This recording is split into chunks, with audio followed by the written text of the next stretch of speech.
Well, I already tore into it.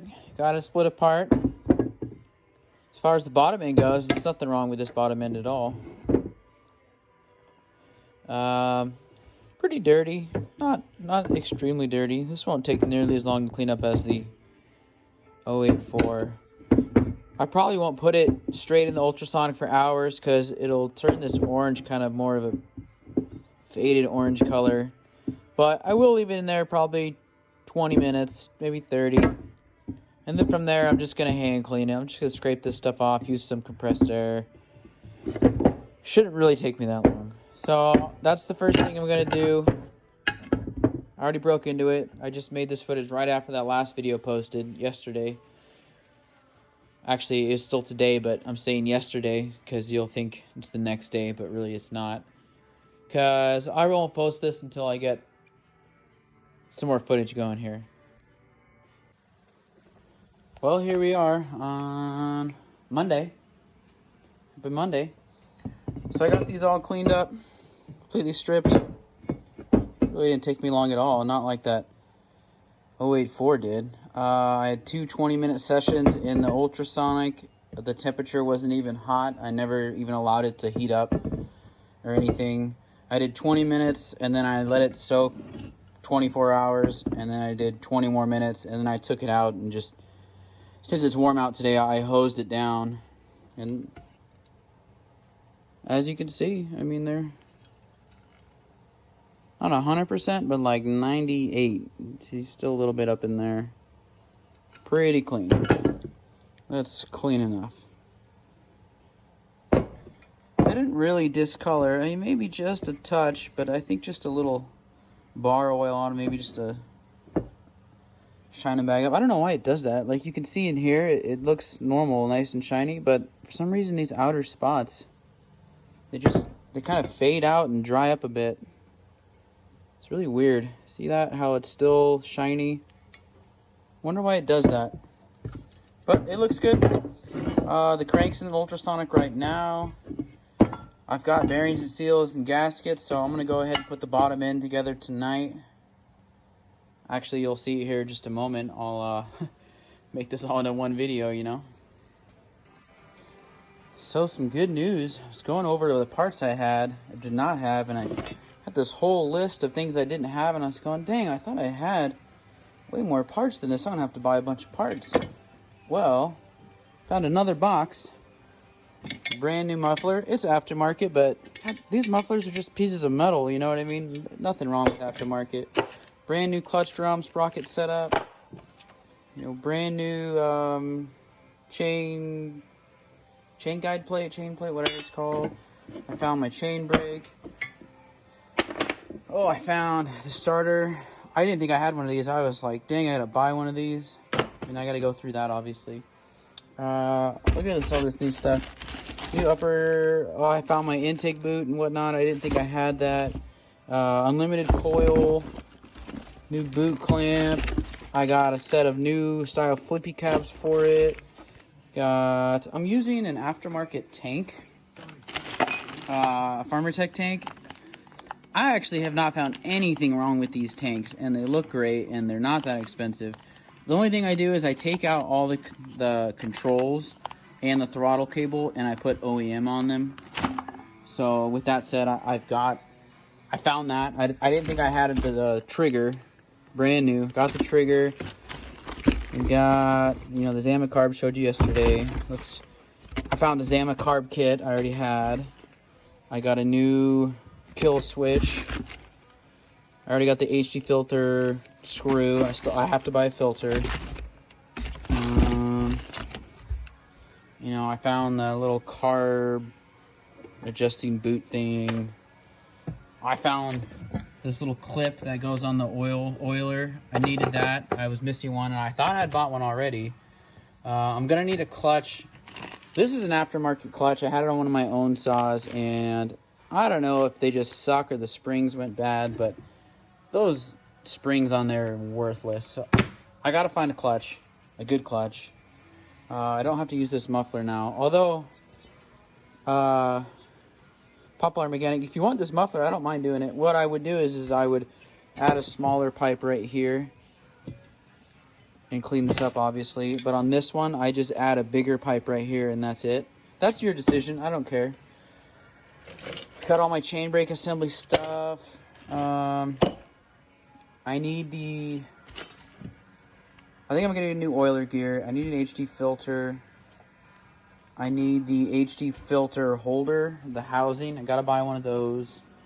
Got all the seals and gaskets. I've got the top end. I got the bearings. I'm going to buy new clutch and wrist pin bearings. Those are important.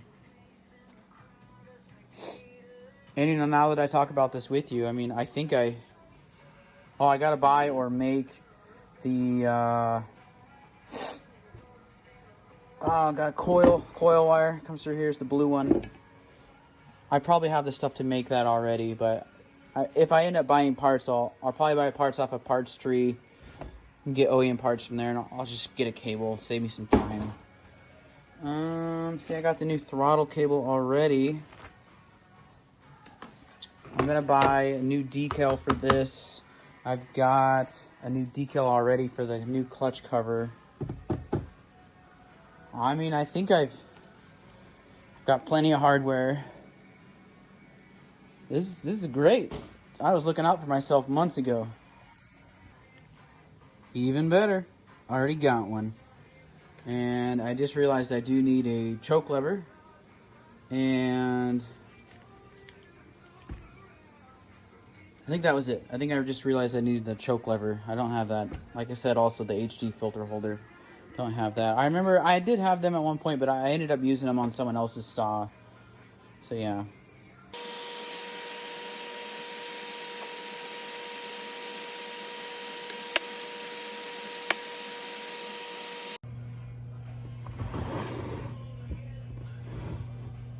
So I got it all heated up. I have my bearing in the freezer, but it's not that cold anymore.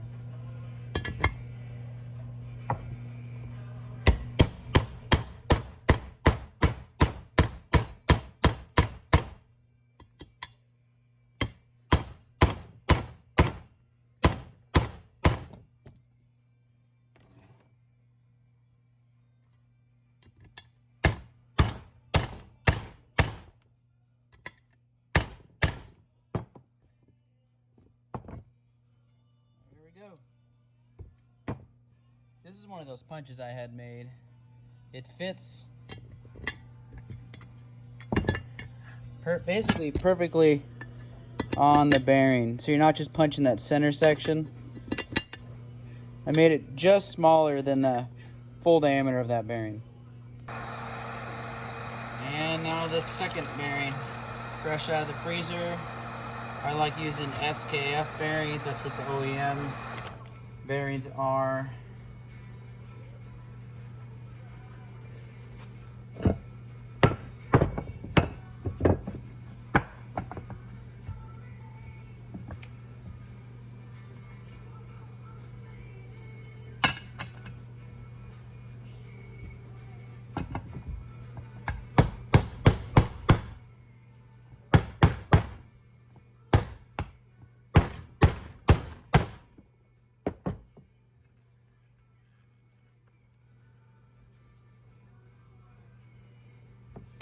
Just double check.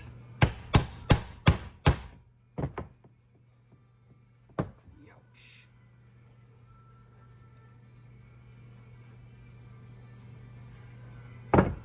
That's hot.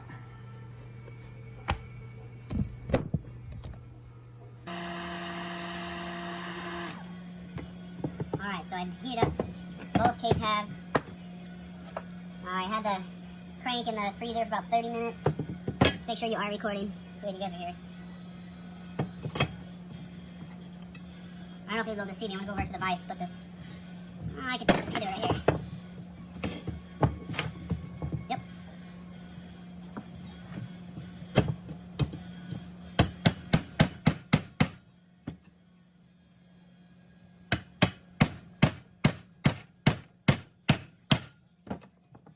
That was easy.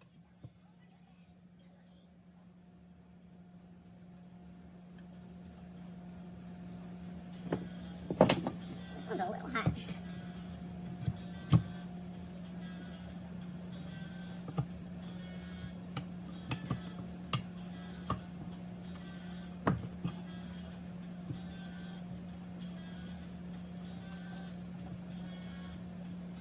I'm not even going to hit on this. This is going to be easy to draw together just with the bolts. Steels. Been working on too many steels. Husqvarnas have 6. Which I just remember, this one was missing the front one. No big deal, I got an extra, but I'll grab that afterwards because I want to do this while this is hot.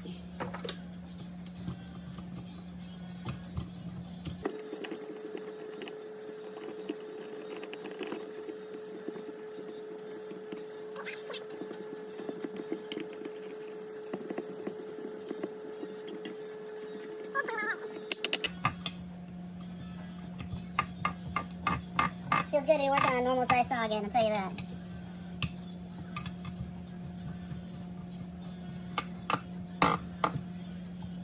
Houston, we have landed. Husqvarna rules, right? Yeah, I know you guys like Husqvarnas. The steels, they're okay. I like me some Huskies. Actually, I've got a 460 top end. Good OEM one. And I want to build a 460, 440, or 044 hybrid. I just need a good donor 440. And by good, I mean complete and cheap. I've seen some up for sale, but I don't want to spend $300 or $400 on an 044 just to tear the top end off of it and make it a hybrid. You know what I mean?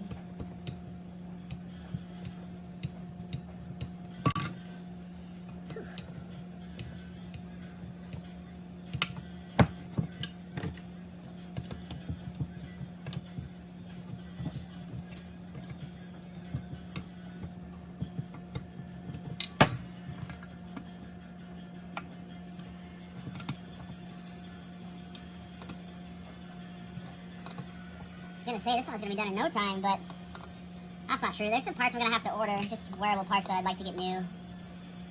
And you know, if I order them tomorrow, maybe they'd be here over the weekend. But going on a little vacation on Sunday, and with this coronavirus stuff going on, I may end up just working kind of part-time while on vacation. I can pretty much work out of the office, and probably gonna end up staying there all week. So I'll be gone 6 days.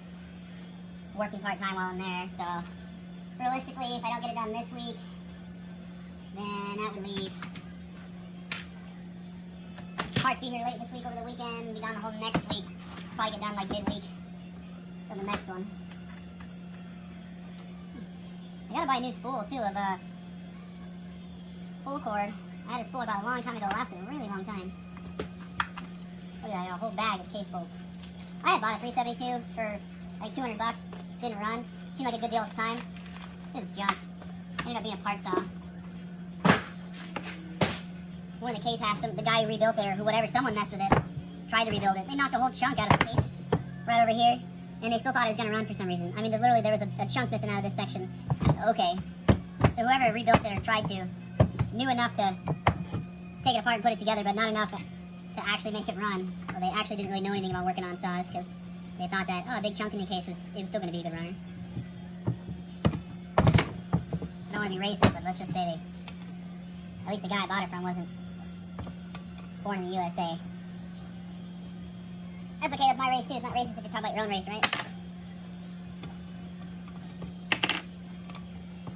Let's do one last check.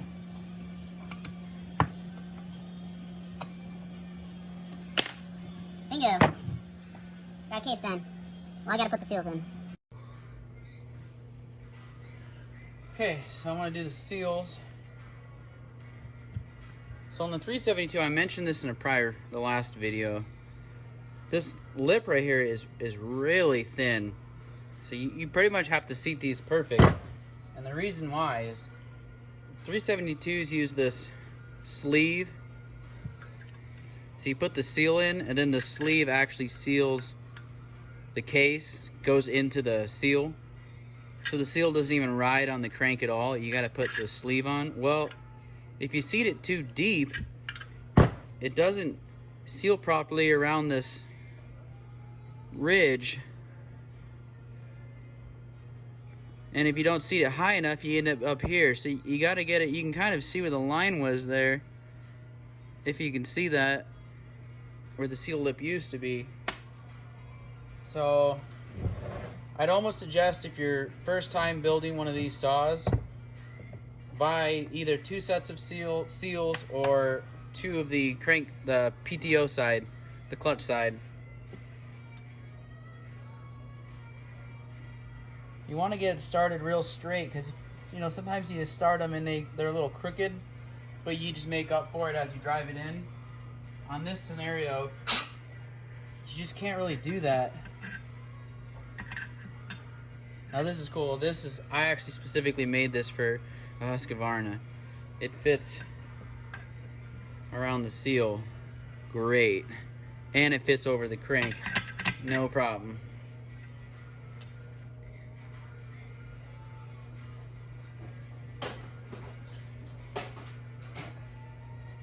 A little baby hammer. Seal looks pretty flush.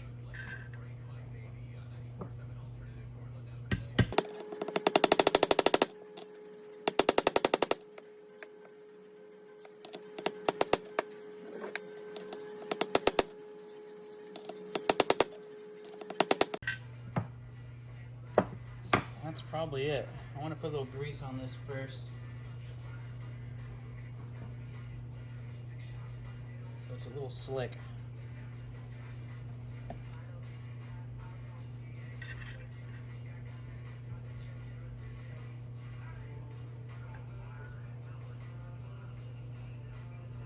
I can actually drive that in just a touch further. It was sitting just under that little lip there.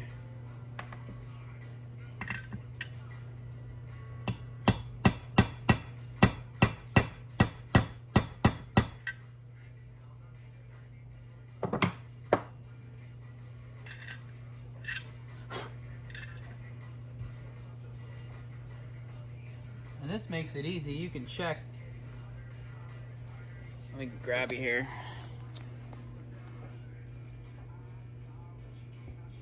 You can look all the way around and it'll tell you how much lip showing if your seal's in there good. And they're straight, nice and square. Looks great.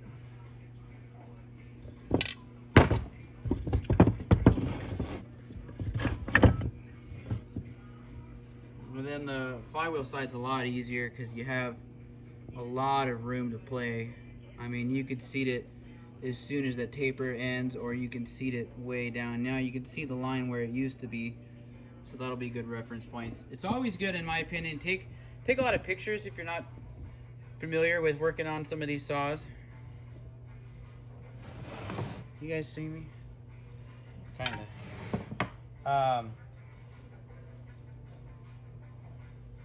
Take a lot of pictures. Sometimes it's good to know how deep seals were seated before you pull them. See? This side, flywheel side.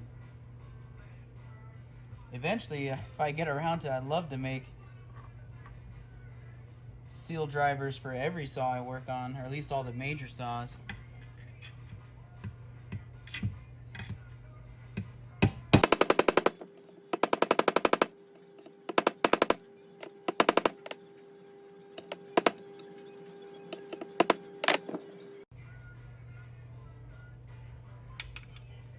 We're good. Wow, I'm surprised that I didn't even have to center this at all. That's surprising.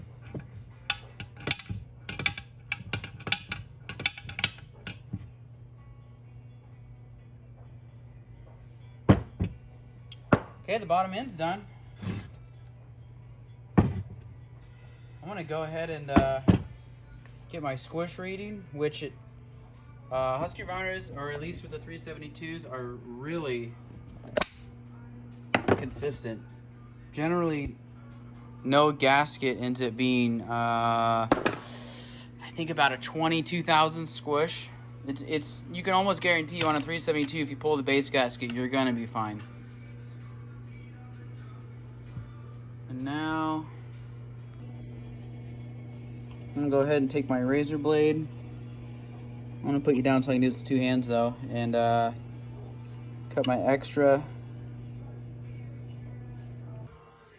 Ultrasonics rule. I mean, pretty clean. I'll probably blow a little bit of that out and call it a day. Clean part's good. So I got my list of parts needed. I'll probably order those tomorrow.